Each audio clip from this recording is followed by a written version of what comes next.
Cricket में बेईमानी की बात हो और ऑस्ट्रेलिया का नाम ना आए, ऐसा हो नहीं सकता। आज बात करेंगे कुछ ऐसी ही चीटिंग्स की और नंबर 2 वाली बेईमानी देखकर आप कहेंगे कि ऑस्ट्रेलिया को क्रिकेट से बैन कर देना चाहिए। Number 8 biggest cheating in cricket history. ऑस्ट्रेलियाई खिलाड़ी चीटिंग और स्लेजिंग से बाज नहीं आते क्योंकि इन्हें सिर्फ और सिर्फ जीत चाहिए और उसके लिए भले ही इनको बेईमानी क्यों न करनी पड़े। 1981 में ऑस्ट्रेलिया और न्यूजीलैंड के बीच हो रहे मैच में न्यूजीलैंड को आखिरी बॉल पे 6 रनों की जरूरत थी। ऑस्ट्रेलिया के कप्तान ग्रेग चैपल ने बॉलर से अंडर आर्म बॉल करवा के मैच तो जीत लिया, लेकिन अपनी इज्जत गंवा दी। यहाँ तक कि ऑस्ट्रेलिया के कीपर रॉड मार्श ने चैपल को ये करने से मना भी किया, लेकिन वो नहीं माने और अपने भाई ट्रेवर चैपल को अंडर आर्म बॉल डालने को कहा। क्रिकेट में आज तक इस घटना को बेईमानी के तौर पे याद किया जाता है। मैच के बाद न्यूजीलैंड के खिलाड़ियों ने अंपायर से इसकी शिकायत की, लेकिन जो होना था वो हो चुका था। बेंसन एंड हेजेस की रूल बुक में ये लिखा भी था कि कोई भी बॉलर अंडर आर्म डिलीवरी नहीं कर सकता। ऑस्ट्रेलियाई प्रेजेंटेटर रिची बेनार्ड ने इस बेईमानी को माना और कहा कि क्रिकेट में ऐसा इंसिडेंट दोबारा कभी नहीं होना चाहिए। Number 7 cheating of the highest order. Australia ने भले ही बहुत सारे वर्ल्ड कप जीते हों, लेकिन दिल जीतने में वो बॉलीवुड के एक विलन की तरह हैं। एक मैच के दौरान तो हद ही हो गई। ब्रैड विलियम्स के एक बॉल को बैट्समैन ने बल्ले से फाइन लेग की तरफ खेला और 1 रन ले भी लिया। इसी बीच wicket keeper Adam Gilchrist hit wicket की अपील करने लगे और अंपायर असमंजस में थे। रिप्ले में साफ साफ दिख रहा था कि बैट्समैन बॉल को खेलते वक्त विकेट से काफी दूर था और उस समय बेल्स भी स्टंप्स के ऊपर ही थी। फिर हिट विकेट आउट कैसे हुआ? थोड़ी देर बाद पता चलता है कि जस्टिन लैंगर ने जानबूझकर बेल्स गिराई थी और फिर खुद ही अपील करने लगे। अगर कैमरा नहीं होता तो अंपायर को आउट देना पड़ता। इस तरह बेईमानी करने वाले खिलाड़ी सिर्फ और सिर्फ ऑस्ट्रेलिया के ही हो सकते हैं। Number 6 cheats never change. West Indies और ऑस्ट्रेलिया के बीच हो रहे एक मैच में ऑस्ट्रेलिया के बॉलर जूलियन बैट्समैन के रास्ते में जानबूझकर आए और बैट्समैन रन आउट हो गया। बैट्समैन ने अपील की, लेकिन अंपायर आउट दे चुका था। इस इंसिडेंट के बाद वेस्टइंडीज के फैंस ने मैदान पे बॉटल्स फेंकनी स्टार्ट कर दी और ये सब देखकर ऑस्ट्रेलियाई खिलाड़ी भागने लगे। इसी बीच एक फैन ने स्टीव वॉ के सर पे भी बॉटल मार दी। दरअसल मैच फंसने के बाद ऑस्ट्रेलियाई खिलाड़ी हमेशा ही ऐसे करते थे। देख के लगता था कि एक कोइंसिडेंट है, लेकिन ये सारा कुछ इंटेंशनल होता था। अब बॉलर जूलियन को ही देखिए, ये रनर के सामने ऐसे आया जैसे ये क्रिकेट नहीं फुटबॉल खेल रहा हो। क्रिकेट में बेईमानी एक डार्क आर्ट है और ऑस्ट्रेलियाई खिलाड़ी उसके मास्टर हैं।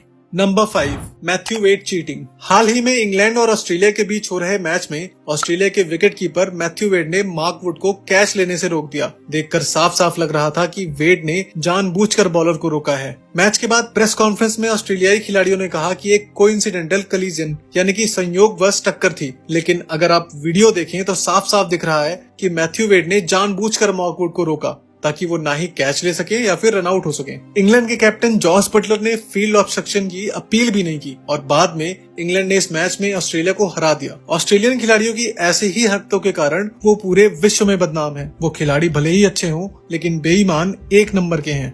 Number 4 Ricky Ponting the great cheat. Australia के महान कप्तान रिकी पॉन्टिंग वैसे तो एक शानदार खिलाड़ी और कप्तान थे, लेकिन चीटिंग करने में भी वो वर्ल्ड फेमस थे। वो चीटिंग करने का कोई भी मौका हाथ से जाने नहीं देते थे। इंडिया और ऑस्ट्रेलिया के बीच हो रहे एक टेस्ट मैच में उन्होंने MS धोनी के कैच की अपील की, जबकि साफ साफ दिख रहा था कि उन्होंने बॉल जमीन से उठाई है। रिप्लेस में साफ साफ दिख रहा था कि पॉन्टिंग ने किस दर्जे की बेईमानी की थी। अंपायर को भी लग रहा था कि एक क्लीन कैच नहीं है, इसलिए अंपायर ने पॉन्टिंग से पूछा कि क्या उन्होंने कैच पकड़ लिया है। पॉन्टिंग ने तुरंत ही आउट का इशारा कर दिया और अंपायर ने आउट दे दिया। ऑस्ट्रेलिया का एक सूत्री कार्यक्रम होता था कि किसी भी तरह से मैच जीतना है, चाहे उसके लिए चीटिंग भी क्यों ना करना पड़े। Number 3 हैडिन्स cheating.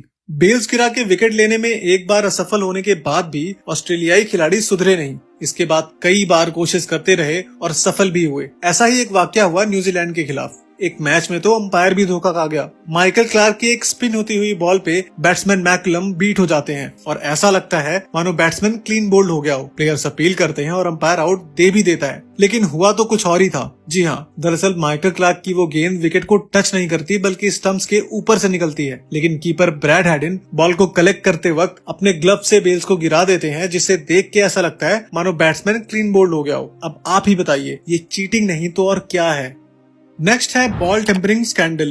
क्रिकेट में बॉल टेम्परिंग जैसे इंसिडेंट को कई खिलाड़ी कई बार कर चुके हैं और इस लिस्ट में सबसे आगे हैं ऑस्ट्रेलिया के खिलाड़ी। साउथ अफ्रीका के खिलाफ चल रहे एक मैच में जब ऑस्ट्रेलिया के बॉलर्स विकेट नहीं ले पा रहे थे तो स्टीव स्मिथ और डेविड वार्नर ने बॉल के साथ छेड़छाड़ करने का काम बैनक्रॉफ्ट को सौंपा।